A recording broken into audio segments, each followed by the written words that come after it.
Assalamualaikum warahmatullahi wabarakatuh. Waalaikumsalam Teman-teman, warahmatullahi wabarakatuh. rekan-rekan PKS, pemirsa YouTube PKS TV, kita berjumpa lagi di podcast PKS bersama saya Ahmad Fathul Bari. Hari ini kita akan membahas satu tema yang terkait dengan Pilpres. Tetapi konteksnya bukan kita ngomongin calonnya, calon presiden siapa, surveinya berapa, kalau itu udah banyak dibicarakan. Nah, yang kita bicarakan hari ini adalah salah satu hal yang dilakukan oleh PKS dalam melakukan pengujian materi ke Mahkamah Konstitusi tentang ambang batas pencalonan presiden. Nah, di tengah-tengah kita nih, nanti kita akan ngobrol, sudah ada kuasa hukum Partai Keadilan Sejahtera dalam uji materi ke Mahkamah Konstitusi, yakni Pak Zainuddin Paru. Selamat datang Pak Zainuddin. Assalamualaikum. Waalaikumsalam warahmatullahi wabarakatuh. Terima kasih sudah hadir. Dan satu lagi kita hadirkan juga pakar hukum tata negara dari Fakultas Hukum UI, yakni Dr. Fitra Arsil. Selamat datang Prof. Fitra. Assalamualaikum. Waalaikumsalam. Terima Selamat kasih. sore. Dua-duanya sudah hadir nih. Dan insya Allah kita mau ngobrol-ngobrol tentang apa sih sebetulnya yang dilakukan oleh PKS menjelang Pilpres ketika yang lain nih sedang sibuk nyari capres, ngomongin koalisi. Tetapi ternyata PKS sih melakukan satu hal yang mungkin di tengah-tengah masyarakat nih banyak yang tidak diprediksikan. Menjelang Pilpres PKS mengajukan uji materi ke Mahkamah Konstitusi. Ya pertama mungkin karena kita nih ingin tahu lebih dalam sebagai masyarakat awam tentang uji materi Mahkamah Konstitusi. Sebetulnya kita tanya dulu ke Bang Fitra nih ya. Uji materi ke Mahkamah Konstitusi itu sebetulnya apa sih Bang? Biar kita bisa paham kenapa PKS mengajukan uji materi. Uji materi itu sebenarnya kalau masyarakat merasa punya kerugian, kerugian yang bisa yang potensial ataupun yang aktual dia sudah menerima atau potensial akan datang dia akan dapatkan karena lahirnya suatu undang-undang, maka masyarakat bisa meminta kepada kekuasaan kehakiman untuk menguji peraturan undang-undang tersebut. Jadi untuk dibatalkan, untuk diubah atau untuk diberikan pengertian yang berbeda daripada apa yang dimaksud oleh undang-undang tersebut misalnya. Nah, kalau untuk masyarakat berarti untungnya apa sih? Masyarakat nih punya Mahkamah Konstitusi dan juga punya kesempatan untuk melakukan uji materi itu untungnya apa buat kita nih? Sebenarnya ini sistem aja ya. Model-model di tiap negara ada yang sama sekali dia nggak punya judicial review karena dia sangat menggantungkan pada legislative review. Artinya ada beberapa negara yang pakai legislative review aja. Jadi kalau ada yang masyarakat yang merasa keberatan dia cuma bisa mengadu ke lembaga perwakilan, tapi ada juga negara-negara ya di ini tahun 1800-an itu dipelopori sama kasusnya Madison versus Marbury di Amerika. Itu Hakim John Marshall bikin keputusan waktu itu bahwa kekuasaan kehakiman bisa declare unconstitutional produknya legislatif. Jadi kekuasaan kehakiman bisa menyatakan produknya legislatif itu tidak konstitusional sehingga tidak berlaku. Oke. Nah, jadi sejak saat itu maka judicial review ini kemudian berkembang menjadi model check and balances baru. Nah, jadi kekuasaan legislatif bisa saja membentuk hukum, tapi hukum itu bisa dibatalkan oleh kekuasaan kekuasaan yudikatif, judicial. Yang diajukan oleh masyarakat. Jadi masyarakat pribadi-pribadi bisa mengajukan kekuasaan kehakiman, dalam hal ini kalau di Indonesia MK, kalau di Amerika Supreme Court ya, dan Supreme Court mengadili dan kemudian memutuskan apakah undang-undang tersebut konstitusional atau tidak konstitusional. Sekarang saya tanya yang simpel aja untuk kita masuk ke tema tentang uji materi PKS ya. Pernah nggak sih ada masyarakat yang melakukan uji materi ke MK itu bisa mengubah satu hal yang besar efeknya melalui undang-undang yang sudah dibuat dan akhirnya dibatalkan oleh Mahkamah Konstitusi? Oh banyak. Contoh misalnya. Jadi bahkan ada yang diuji cuma satu pasal atau satu bagian dari undang-undang tersebut, kemudian malah MK membatalkan seluruh undang-undang tersebut. Misalnya kayak undang-undang KKR ya. Apa tuh KKR? Komisi Kebenaran dan Rekonsiliasi itu ada satu bagian aja yang diuji oleh pemohon pada waktu itu, tapi MK justru mengatakan bahwa ini adalah jantungnya dari undang-undang. Kalau nggak ada aturan mengenai hal ini, maka undang-undang ini sebenarnya tidak ada maknanya. Jadi sehingga MK membatalkan seluruh undang-undang secara keseluruhan. Artinya sebenarnya banyak sekali sebenarnya keputusan-keputusan yang landmark decision-nya MK gitu ya, yang melakukan perubahan-perubahan besar melalui judicial review, itu banyak sebenarnya dalam sejarahnya Mahkamah Konstitusi. Jadi undang-undang yang sudah dibuat oleh Presiden dan DPR iya, yang sudah melewati proses panjang, iya, itu sama MK bisa dibatalkan ketika ada gugatan dari masyarakat yang Oke. menganggap undang-undang itu bertentangan dengan konstitusi. konstitusi. Dramatisnya begini, Presiden dipilih oleh rakyat Indonesia dengan DPT 200 jutaan lebih. Rakyat Indonesia juga memilih anggota parlemen yang 200 jutaan lebih. Mereka pilihan rakyat yang namanya presiden, yang pilihan rakyat yang namanya parlemen, kemudian bersatu bikin undang-undang, artinya rakyat yang bikin undang-undang, kemudian dibatalkan oleh 9 hakim melalui gugatan di masyarakat. Mahkamah Konstitusi. Oke. Bahkan nggak harus 9, 5 aja cukup, karena hakimnya 9, 5 sudah cukup. menang. Oke, terima kasih Bang Mitra. Nih kita dapat penjelasan awal dulu tentang kenapa uji materi itu menjadi penting dan strategis. Nah, sekarang kita tanya ke Pak Zainuddin, apa yang dilakukan oleh PKS nih ketika kemarin mengajukan uji materi ke Mahkamah Konstitusi? Apa yang dianggap melanggar konstitusi dan apa saja yang menjadi pokok perkaranya? Ya, jadi memang bicara tentang judicial review presidential threshold ini cukup panjang ya. Bahkan sebelum PKS mengajukan permohonan ke MK sudah ada 30 putusan sebelumnya. Jadi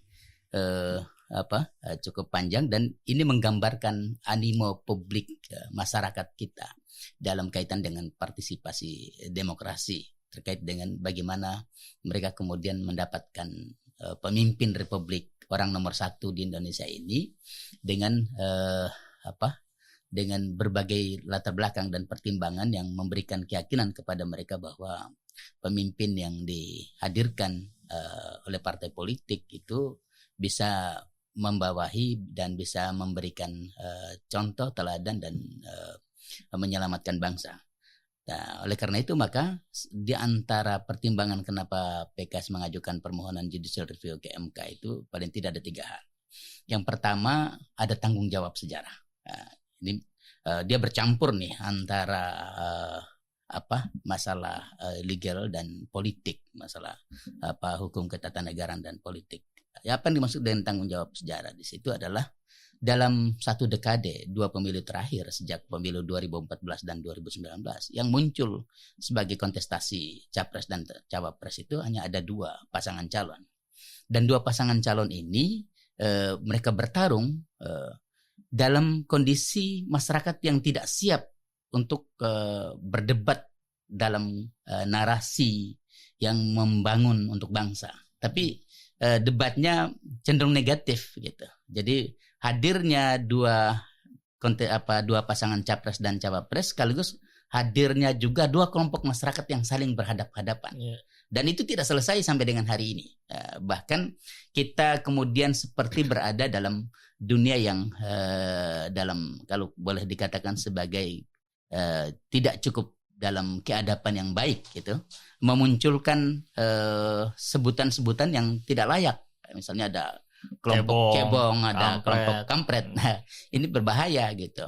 Yang menarik adalah dalam pemilu 2019 bertemu lagi 2 pasangan calon dengan nama yang sama, kemudian mereka berkontestasi, saling berhadap-hadapan, dan calon yang gagal terpilih kemudian menjadi bagian dari pemerintah gitu, masuk dalam kabinet, menjadi menteri, tapi pendukungnya tidak ikut juga dibawa untuk mereka menjadi orang yang siap kalah dan menang. Dan kemudian kita berpikir untuk udah kita sama-sama bekerja untuk Indonesia, tapi tetap pada posisi ini anomali bagi kita, dan itu menjadi pertimbangan pertama dari PKS. Yang kedua adalah panggilan constitutional call. Jadi setelah 30 permohonan yang diajukan ke Mahkamah Konstitusi, semuanya ditolak ya, Dr. Fitra. Beda-beda. Beda-beda. Ada yang tidak dapat diterima, ada yang kemudian ditolak. Nah, tapi pada intinya tidak dikabulkan oleh Mahkamah Konstitusi. Nah, dan rata-rata dari putusan MK baik yang tidak dapat diterima maupun ditolak, diantaranya paling besar adalah paling banyak adalah terkait dengan bahwa mereka tidak punya legal standing, tidak punya kedudukan hukum untuk kemudian maju sebagai pemohon ke Mahkamah Konstitusi menyampaikan judicial review presidential threshold. Dan putusan terakhir di tahun 2022 itu kemudian ada yang menyebutkan bahwa ketika ada di antara tokoh aktivis demokrasi menyampaikan permohonan presidensial threshold ke Mahkamah Konstitusi, ditanya oleh Mahkamah, apa kerugian konstitusional yang saudara miliki? Siapa yang mendukung Anda untuk kemudian menjadi calon presiden dan wakil presiden? Dan sebagaimana kita ketahui dalam konstitusi kita, itu presiden dan wakil presiden itu diajukan oleh partai politik atau gabungan partai politik. Jadi dalam hal ini maka PKS sebagai partai politik punya hak eksklusif di situ, punya kewenangan tersendiri sebagai partai politik yang dia berdiri sebagai partai politik dan punya hak untuk mengajukan presiden dan wakil presiden. Nah, kemudian yang ketiga, biasanya dalam pesta 5 tahunan pemilu itu, sejak zaman Orde Baru sampai dengan reformasi di pemilu tahun 2019 kemarin, setiap 5 tahunan ada paket undang-undang politik yang dibahas oleh DPR. Di antaranya adalah tentang pemilihan presiden dan wakil presiden, tentang pemilihan legislatif. Ya, itu selalu dibahas. Artinya ada hal yang dipertimbangkan oleh pembuat undang-undang bahwa undang-undang yang sedang berlaku saat ini existing itu bisa ada hal-hal yang negatif, ada yang tidak perform dengan kondisi masyarakat saat ini dan kemudian harus review atau dikoreksi oleh masyarakat dengan berbagai hal yang terjadi di lapangan. Tapi yang menjadi anomali untuk menghadapi pemilu 2024 yang akan datang, selain Pileg dan Pilpres yang digabung jadi satu, ternyata paket undang-undang politik yang sudah dimasukkan dalam prolegnas itu ditendang oleh DPR, tidak dibahas. Padahal kita melihat bahwa dalam pelaksanaan 2 pemilu terakhir 2014 dan 2019, ada hal-hal yang perlu dievaluasi. Terutama 2019 ada hal yang perlu dievaluasi. Misalnya bagaimana kemudian para petugas penyelenggara pemilu KPPS banyak yang meninggal. Kemudian pertarungan antara kelompok pendukung presiden yang tadi cebong dan kampret itu keras sekali di lapangan, bahkan tidak selesai, mulai dari masalah suku, ras, agama, dan segala macam dibawa-bawa.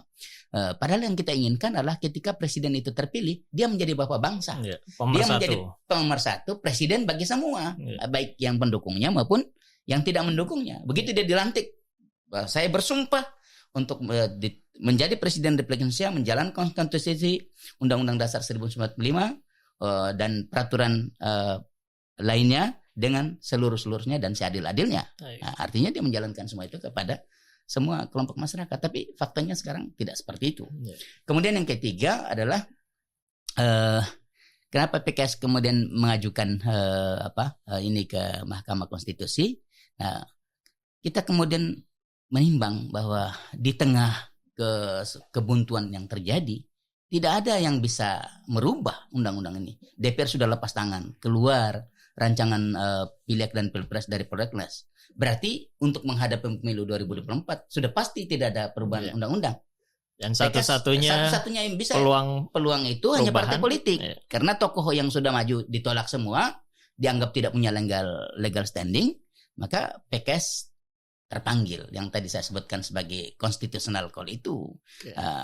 Keterpanggilan itu bahwa udah kalau memang semua ditolak oleh MK, tidak dapat diterima oleh Mahkamah Konstitusi karena tidak punya legal standing, sekarang PKS maju. Paling tidak PKS ingin mengatakan kepada publik, masyarakat bangsa Indonesia bahwa dengan kondisi yang ada saat ini, ketidakharmonisan dan keterbelahan politik akibat kontestasi Pilpres, kami maju bukan hanya niat bahwa PKS mau mencalonkan diri tokohnya jadi capres atau cawapres, tapi lebih daripada itu adalah menjaga NKRI untuk menjadi lebih harmonis, lebih damai. Oke, baik. Itu semua latar bagaimana kenapa PKS mengajukan uji materi ya. Betul. Oke, sekarang kalau dari biar publik tahu juga sebetulnya yang diuji itu undang-undangnya itu pasal berapa dan bertentangan dengan konstitusi yang mana tuh? Jadi yang diuji adalah pasal 222 Undang-Undang Nomor 7 Tahun 2017. Tentang? Jadi tentang pemilu, tentang pemilihan umum. Jadi diuji ini dengan beberapa pertimbangan juga. Jadi terhadap pasal 22 Undang-Undang Nomor 7 Tahun 2017, yang pertama PKS memang sebagai salah satu partai politik yang ikut membahas rancangan undang-undang ini.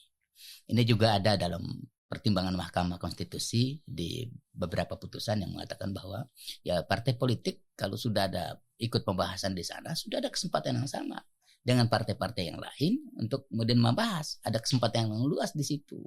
Jadi ya tidak perlu lagi ke Mahkamah Konstitusi. Tapi PKS tidak demikian. PKS ini betul sebagai salah satu partai politik yang ikut membahas, tapi juga salah satu partai dari 4 partai politik yang ketika Undang-Undang Nomor 7 Tahun 2017 ini mau disahkan, dalam proses pembahasannya yang panjang dan bahkan hingga paripurna pembahasan itu, PKS menolak dengan berbagai pertimbangan. Termasuk diantaranya adalah angka 20% presidensial threshold itu yang terlampau tinggi. Gitu. Orang berargumentasi bahwa 20% itu adalah rangka untuk memperkuat sistem presidensial. Nah, gitu.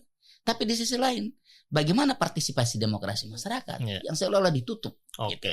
Sementara kursi perolehan suara masing-masing partai politik jarang, bahkan tidak sampai lebih dari 20%. 20% gitu. Baik, terima kasih Pak Zainuddin.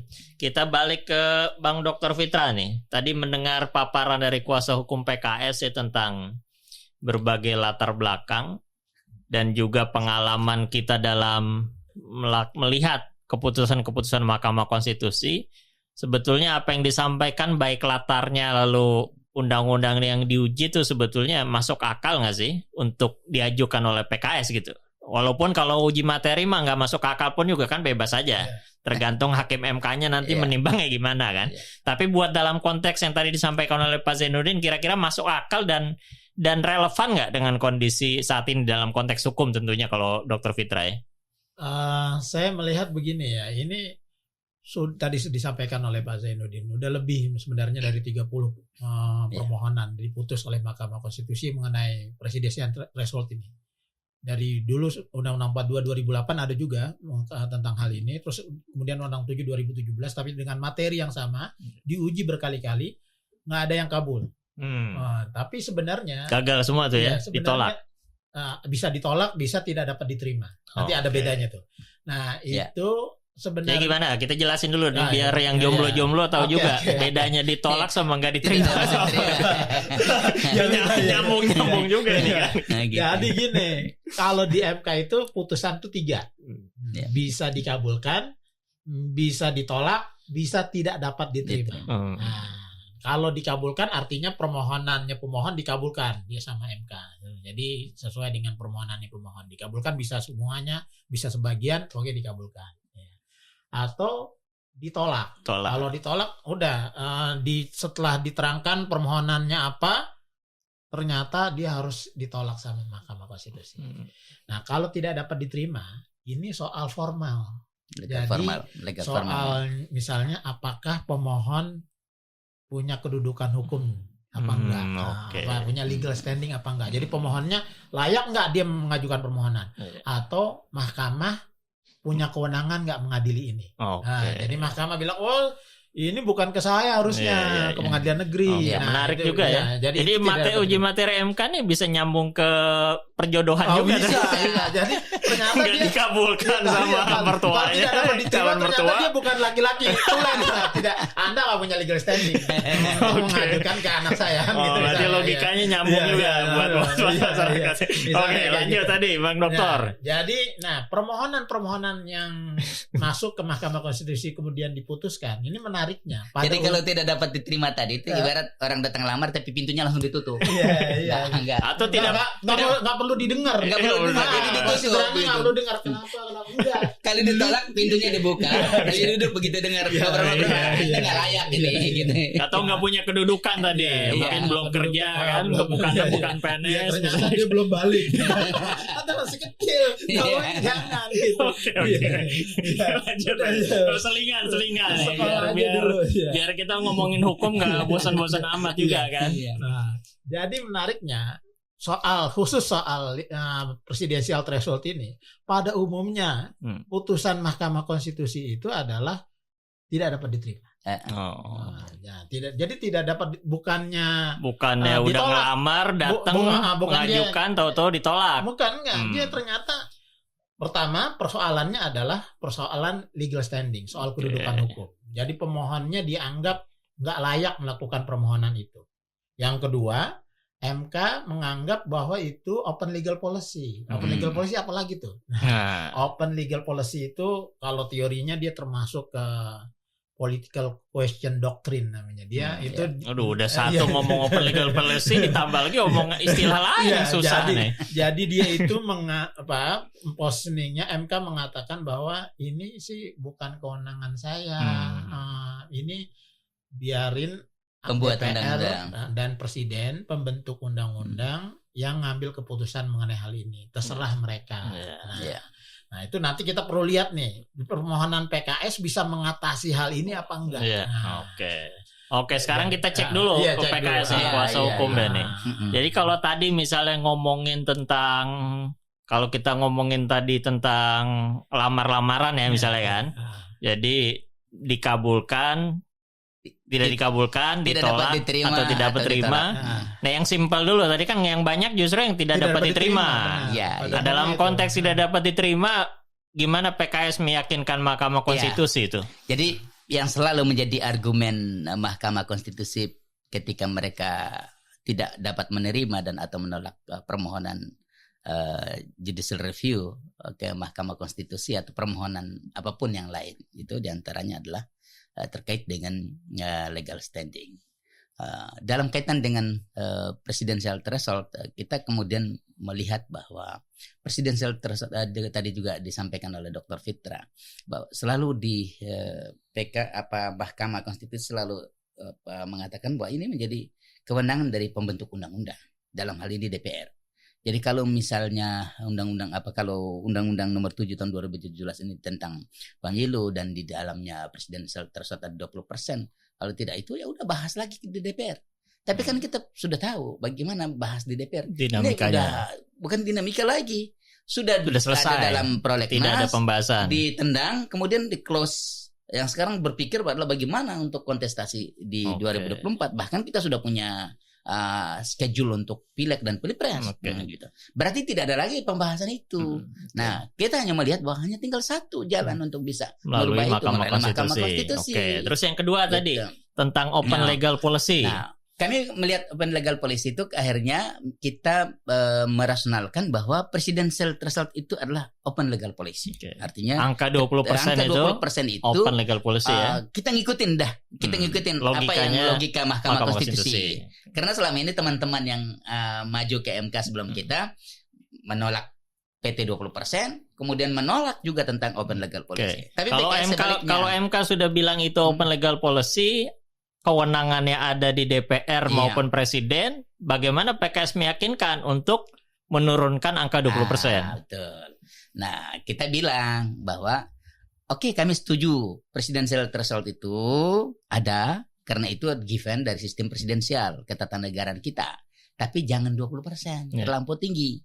Demikian juga kita menghormati kelompok masyarakat aktivis demokrasi yang juga mengajukan ke MK tapi minta 0%. Nah, 0%. Nah, itu mereka menginginkan partisipasi masyarakat itu ada, dibuka, tapi di sisi lain ada kelompok yang mengatakan kalau 0% diterima maka ini akan meruntuhkan atau melemahkan sistem presidensial. Okay. Padahal kalau menurut pengamat politik yang salah satu yang antaranya sebut saja Dr. Jayadi Hanan itu kebetulan disertasinya bicara tentang presidential threshold, presidensial ya, penguatan sistem presidensial ya. Dia mengatakan PT itu bahkan tidak berpengaruh pada sistem presidensial. Mau 0% ataukah 20% tidak pengaruh. Nah, sekarang masuk ke kedudukan yang berbeda. PKS meyakinkannya gimana nih? PKS kemudian makin berbeda. Kita melihat baik 20% maupun 0% itu tidak ada rumusan ilmiahnya. Kesepakatan begitu saja. Jadi tinjauannya selama ini 20% walaupun itu open legal policy tapi tidak ada rujukan ilmiahnya. Tidak ada rujukan ilmiahnya. Demikian juga yang 0%. Nah, kita kemudian mengambil jalan tengah. Tidak setuju 20%, tapi kita juga tidak menegasikan 0%. Tapi kita melihat bahwa ya udah, kami jalan tengah saja. Sebagai jalan keadilan untuk mewujudkan kesejahteraan, kira-kira begitu. Nah, kita PKS dalam permohonan kita mengajukan range presidential threshold antara 7% sampai dengan 9%. Nah, jadi ada angkanya ya. Betul. Tapi ini angkanya maksudnya apa nih? Ada tawar-menawar, jadi antara yang 20 ditawar 0, lalu sekarang PKS 7 sampai 9. Iya. Ini jadi kayak tawar-menawar harga atau karena ada kajiannya juga? Bahkan ada yang bilang cocokologi ini jangan karena PKS itu dapat suaranya 7%, 8%, 9%. Jadi mau enaknya sendiri suara PKS. Sendiri. Padahal tidak. Oh, gimana kita tuh? Ada rumusnya. Jadi, ada rumusnya ternyata ya. Rumus yang kita pakai ini memang bahkan nih boleh dikatakan Dr. Fitra, permohonan judicial review MK PKS ke MK ini satu-satunya permohonan yang dalamnya ada rumus-rumus matematika. Bisa jelasin ke kita. Rumusnya itu disebut dengan ENPP, Effective Number of Parliamentary Parties. Ini teori yang ditemukan dan dikembangkan oleh pakar tata negara dan pemilu, itu Giovanni Sartori ya di Italia, yang kemudian dikembangkan oleh Hansen, seorang guru besar di Jerman, dan juga ada Tagepara di Kanada. Jadi angka 7 sampai 9 ada basis teorinya. Kemudian membuat angka 7 NPP ini adalah mereka berbicara tentang signifikansi hadirnya partai politik di parlemen. Tapi mereka tidak menginginkan partai yang lemah dengan tidak menginginkan juga partai yang dominan. Tapi yang diinginkan adalah partai yang signifikan. Jadi artinya, teori tentang signifikansi partai ya. Partai politik. Yang kemudian kita coba untuk mendekatkan presidensial threshold dengan signifikansi partai politik itu, bahwa kalau memang itu bisa melihat signifikansi partai politik di DPR, maka perlu juga kita melihat bagaimana signifikansinya dukungan terhadap Capres dan Cawapres. 20% terlampau tinggi, 0% juga terlampau memudahkan. Bahkan bisa jadi orang nggak punya partai politik bisa maju jadi Capres Cawapres. Sementara orang yang berdarah-darah bikin partai begitu susah kok. Nah, terus rumusnya gimana tuh? Jadi tadi kan teorinya untuk teori signifikansi partai politik kan. Kenapa angka 7 sampai 9 keluar tuh? Betul. Pakai rumus apa berarti? Jadi rumusnya adalah kita mengambil rata-rata paling bawah dari partai politik yang ikut dalam kontestasi pemilu dan bisa berhasil masuk Senayan. Nah, karena tidak semua partai politik yang ikut pemilu ya Dr. Fitra ya. Tidak dari tahun 99 sampai dengan 2019. Misalnya terakhir tahun 2019 ada 16 partai politik yang ikut kontestasi pemilu, tapi yang bisa berhasil masuk Senayan itu hanya 9. Berarti ada 7 yang tidak bisa masuk karena mereka gagal untuk mencapai parliamentary threshold 4%. Nah, 2019 ada 9 partai politik. Kemudian kita lihat dari tahun 99 juga pada pemilu pertama setelah reformasi tahun 98. Jadi rata-rata dari perolehan tahun 99 kursi yang paling kecil dalam jadi persentase jumlah kursi dari partai politik paling kecil yang masuk parlemen. Tahun 99 yang paling kecil itu PAN dengan 37 kursi. Kebetulan waktu itu PKS ikut pemilu tapi masih dengan nama lain PK dan PK kemudian ketika masuk di parlemen 7 kursi dan bergabung dengan PAN menjadi membentuk fraksi yang namanya fraksi reformasi.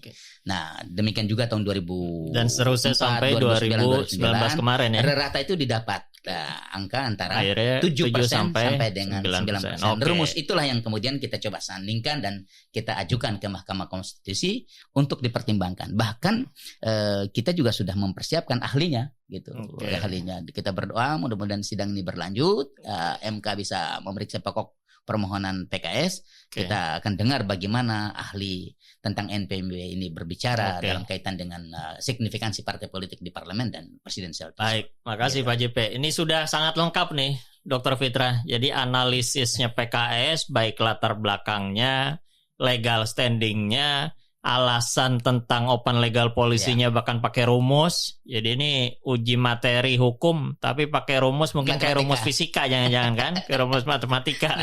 Nah, kalau menurut Dr. Fitra, sebetulnya pertama pernah ada nggak sih di antara gugatan uji materi ambang batas nih yang setidaknya mirip sama PKS lah dari sisi tadi latar belakangnya, legal standingnya, plus bahkan sampai hitungan pakai rumusnya di antara yang sudah diputus kemarin. Nah, saya kira ini menarik nih yang dilakukan oleh PKS ya, karena ini berbeda dari apa yang sudah ada sebelumnya. Nah, pada umumnya yang maju ke ke Mahkamah Konstitusi soal PT itu mereka ingin 0% ya, atau nggak ada PT. Jadi belum ada satupun yang tidak 0% mengajukan. Jadi pertama ya, saya coba saya lihat ada 3 hal ya. 3 hal yang menarik ya tadi yang saya mau komentari. Yang pertama soal legal standing. Jadi legal standing ini panjang nih persoalannya sejak diuji pertama kali sampai tahun 2022 terakhir keputusan kemarin itu berkembang nih gagasan diskusi mengenai legal standing. Siapa sih yang berhak menguji presidensial threshold ke Mahkamah Konstitusi? Ada yang maju pribadi ditolak karena nggak ada yang dukung. Nah, ada yang maju kelompok juga ditolak LSM. Ada yang beda-beda macam-macam. Nah, Mahkamah Konstitusi tapi kasih rambu.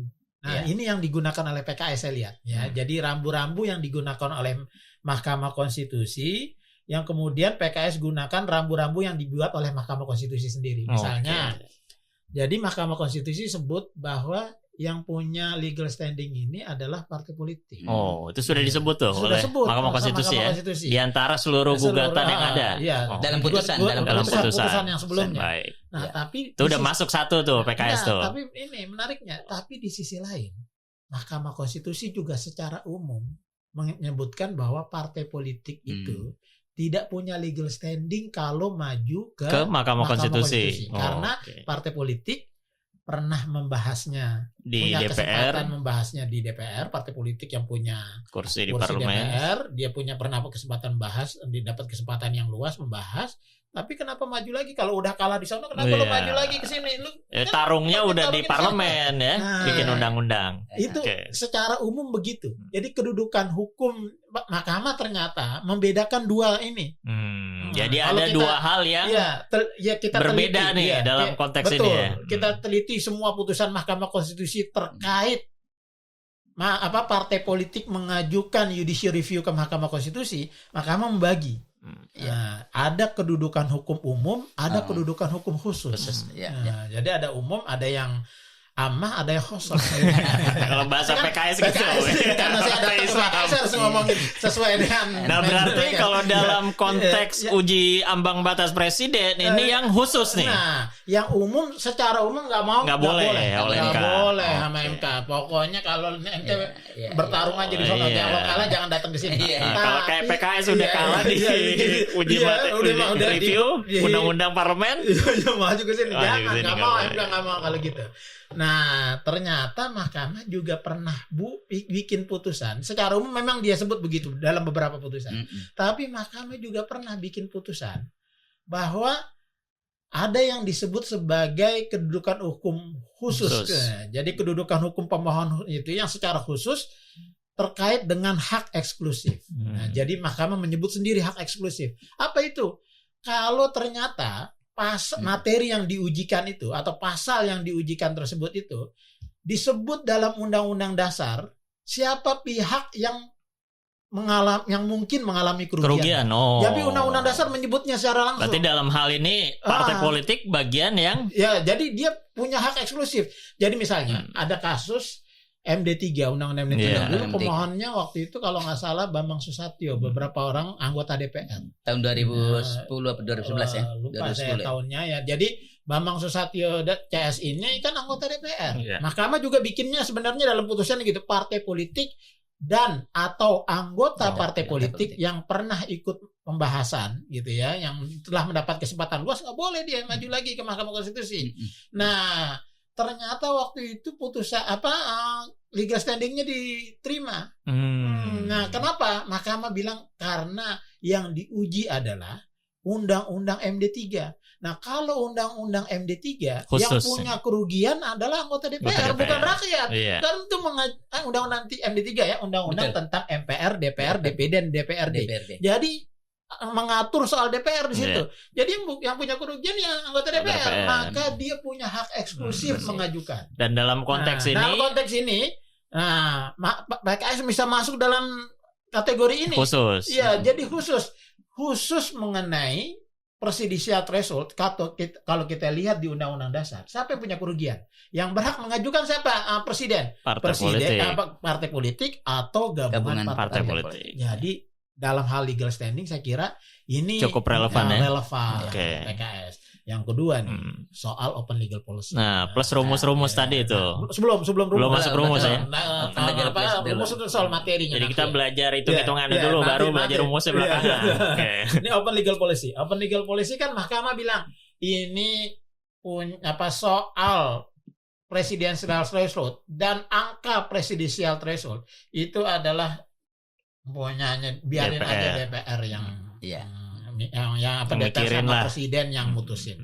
Mahkamah nggak punya, itu bukan kewenangan Mahkamah. Ini bukan constitutional issues kata Mahkamah, bukan isu konstitusional. Itu yang dimaksud tadi open legal policy. Nah, makanya dibilang open legal kebijakan hukum terbuka bahasa Indonesianya. Jadi biarin itu DPR. Nah, tapi kan open legal policy ini sebenarnya itu juga enggak cek kosong. Tidak ada blanko mandat ya. Enggak blanko mandat. Enggak diserahin aja ke DPR. DPR terserah bikin. Nanti dia bikin 90%. Iya. 90% bisa enggak ada calon presiden. Calon presiden cuma 90%. Cuma satu gitu. Atau ada yang dapat 50% aja. Jadi ada ketentuan ya, ada syarat ya. Nah, jadi pemilunya nanti udah kasih dia aja yang ikut yang lain bisa ikut gitu ya. Nah, jadi nggak boleh juga open legal policy itu asal-asalan. Ada kalau kita analogikan ke beberapa kasus ya, misalnya di negara-negara pengadilan di Eropa itu ada soal margin of appreciation. Jadi misalnya begini, negara-negara anggota di Uni Eropa itu memang bebas menentukan materi-materi tertentu, tapi harus dikasih batas. Ada batas atas, ada batas bawah. Jadi dikasih kerangkanya. Nah, jadi nggak boleh. Nah, ternyata Mahkamah Konstitusi dalam putusan-putusannya beberapa kali juga memberikan kerangka terkait dengan presidential threshold, dengan yang lainnya juga pernah ada. Nah, terkait presidential threshold, misalnya dia kasih kerangka-kerangka yang menurut saya ini perlu dibuktikan oleh PKS. Ya, misalnya Mahkamah mengatakan bahwa dia harus rasional, dia harus memenuhi unsur moralitas, dia tidak bertentangan dengan dia ketidakadilan yang intolerable. Jadi terus dia tidak nyata-nyata bertentangan dengan konstitusi, dia tidak boleh menyalahgunakan kewenangan. Dia tidak boleh melampaui kewenangan. Ada tuh di putusan-putusan Mahkamah. Nah, ini harus dibuktikan oleh PKS bahwa angka 20% ini ternyata tidak memenuhi kriteria itu. Nah, PKS ya harusnya nih, saran saya juga ke PKS, juga nggak boleh minta ke Mahkamah untuk mutusin angka. Karena Mahkamah udah bilang open legal policy. Kalau dikasih ke Mahkamah bilang nggak, bukan punya gue.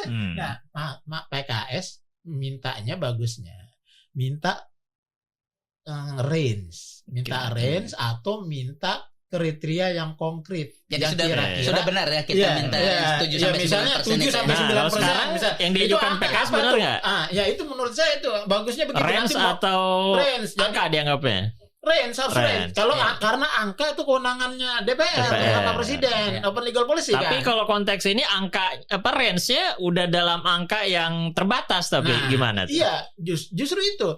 Nah, angka 7 sampai 9% harus dibuktikan memenuhi kriteria itu. Rasional nggak? Oke. Tadi rasional makanya dicoba lewat rumus tadi. Hitungan. Itu ada dia tinjauan ilmiah. Pakai teorinya itu ya. Itu sebenarnya gagasannya Sartori kemudian sama Tagepara itu disempurnakan. Ya. Jadi ada namanya INPP ya. Ini INPP Effective Numbers of Parliamentary Parties menurut saya memang nggak ada secara langsung itu terkait presidensial threshold karena presidensial threshold kan cuma ada di Indonesia. Di negara-negara jadi catatan ya. Jadi presidensial threshold hanya ada di Indonesia. Nah, jadi angka itu adalah untuk menentukan partai mana yang relevan. Sebenarnya relevan kata-katanya si Sartori. Jadi partai relevan itu maksudnya begini. Jadi orang menentukan partai sistem kepartaian di dunia ini kalau pakai numerik itu dianggap nggak akurat. Dulu itu orang pakai numerik. Jadi kalau partainya satu disebut sistem partai tunggal. Kalau banyak multi partai. Kalau partai dua sistem dua partai. Ya. Kalau partainya lebih dari 2 sistem multi partai. Nah itu nggak dianggap nggak akurat. Nah karena partai-partai itu sebenarnya kalau partai banyak berdiri nggak apa-apa sebenarnya. Partai ikut pemilu banyak juga nggak apa-apa sebenarnya. Di berbagai negara ada ya. Iya, partai masuk ke parlemen banyak juga nggak apa-apa sebenarnya. Yang penting. Tapi jangan banyak partai yang signifikan. Makanya dihitung. Jangan kalau partainya banyak masuk ke parlemen semuanya signifikan. Nah itu musuh sistem presidensial. Kalau semua signifikan suaranya nggak bakal 100%, Prof. Masa harus nambahin 1000% kan? Signifikan maksudnya misalnya rata partainya belasan persen semua. Rata-rata 15, 14, 13, 12 susah ngambil. Kalau itu kayak bagi-bagi biji congklak kalau kayak gitu berarti. Di Amerika Latin banyak kayak kasus kayak gitu. Ya. Nah di misalnya sering jadi contoh tuh Inggris. Di Inggris partai yang masuk parlemen itu 12. Iya. Tapi nggak ada yang nyebut Inggris itu multi partai atau sistem 12 partai, nggak ada. Di Inggris itu sistemnya 2 partai. Kenapa? Karena yang signifikan cuma 2. Amerika? Nah, di Amerika memang partai masuk parlemennya cuma 2 juga. Tapi kalau di Inggris partai yang masuk parlemennya banyak ya. Jadi sebenarnya signifikan 2. Nah, INPP itu bisa untuk menghitung tuh. Mana sih partai yang signifikan. Nah, kalau dalam konteks presidensial threshold mungkin terjemahannya partai yang signifikan untuk inilah mengajukan yang calon presiden. Oke. Ini sudah cukup panjang ini kita pembahasan. Terakhir saya serahkan ke Pak Zainuddin pertanyaan yang simpel aja.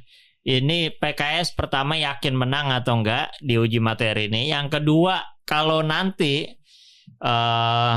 menang di Mahkamah Konstitusi, sebetulnya dalam konteks hukum misalnya PKS, kedudukan hukum PKS berarti memungkinkan dan partai lain pun memungkinkan untuk mengajukan tuh seperti apa kira-kira?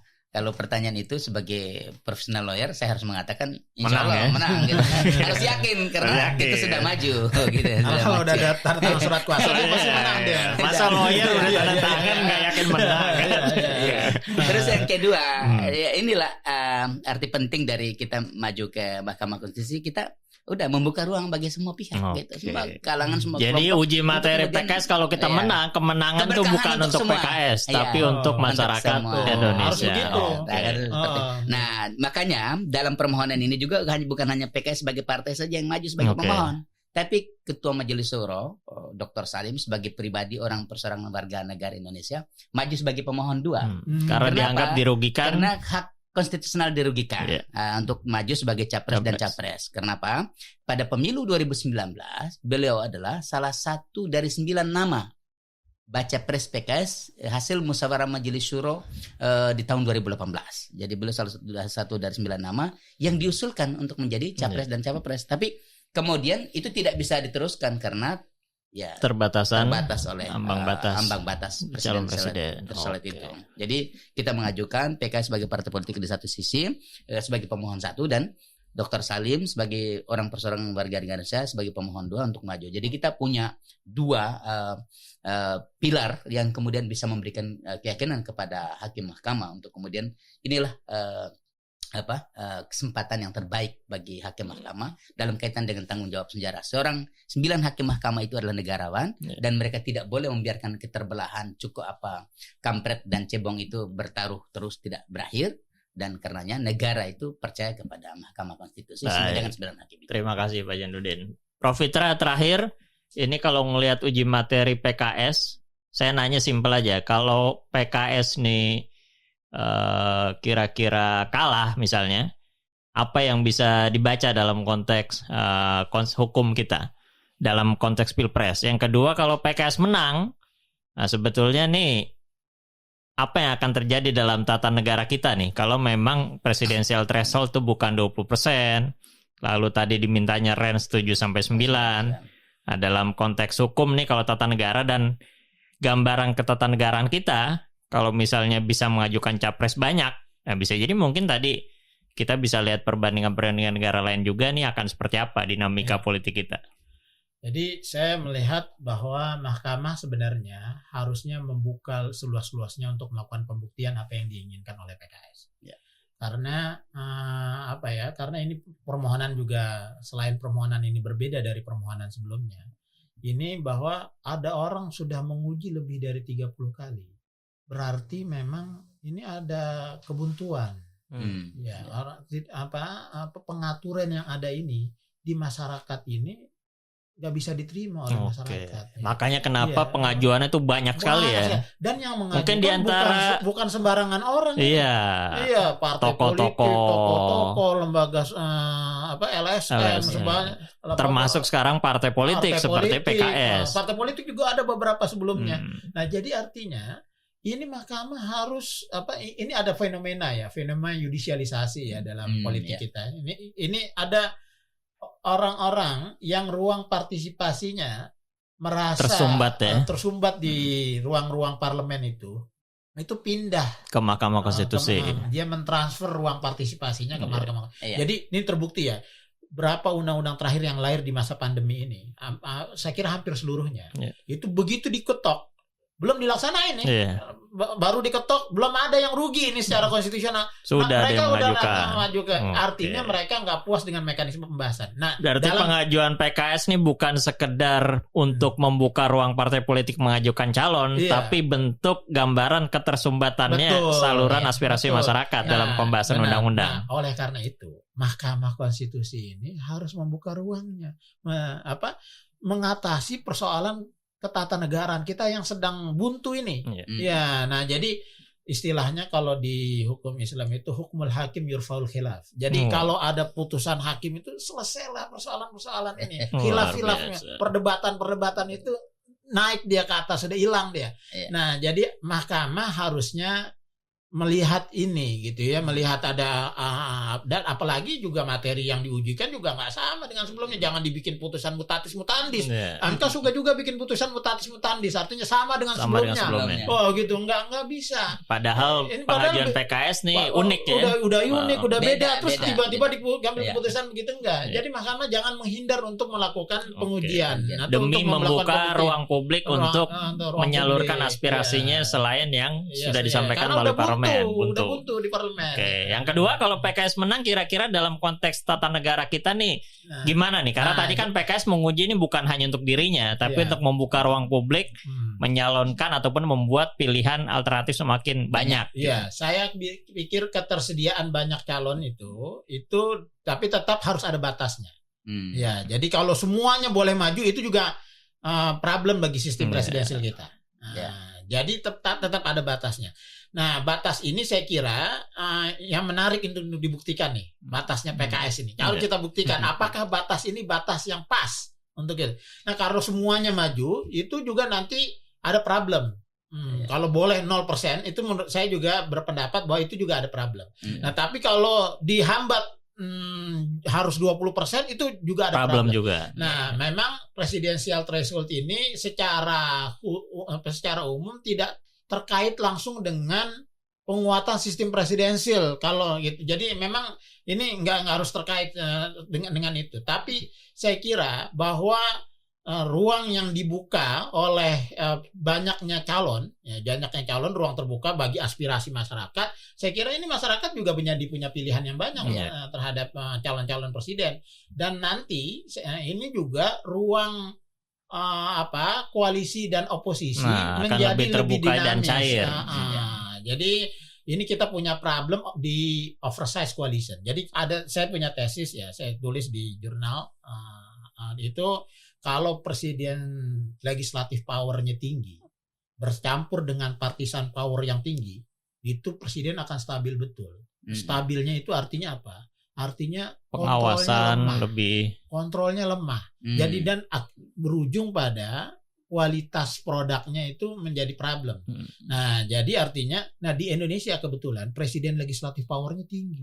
Presiden kita itu punya kekuasaan di bidang legislatif yang tinggi. Bahkan presiden Indonesia dalam legislasi dibanding presiden Amerika lebih kuat presiden Indonesia.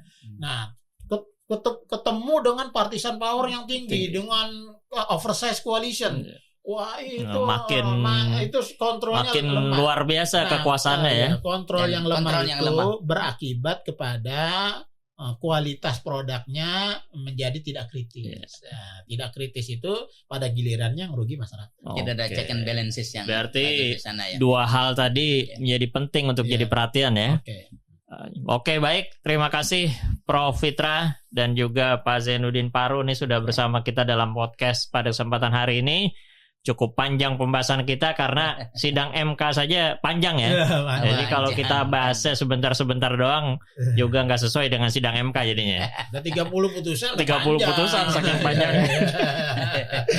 Oke, terima kasih semuanya. Terima kasih teman-teman yang sudah menyaksikan podcast PKS melalui YouTube PKS TV. Saya Ahmad Fathul Bari, mohon maaf atas kekurangan, kesalahan kata. Terima kasih sekali lagi untuk Pak Zainuddin, untuk Dr. Fitra.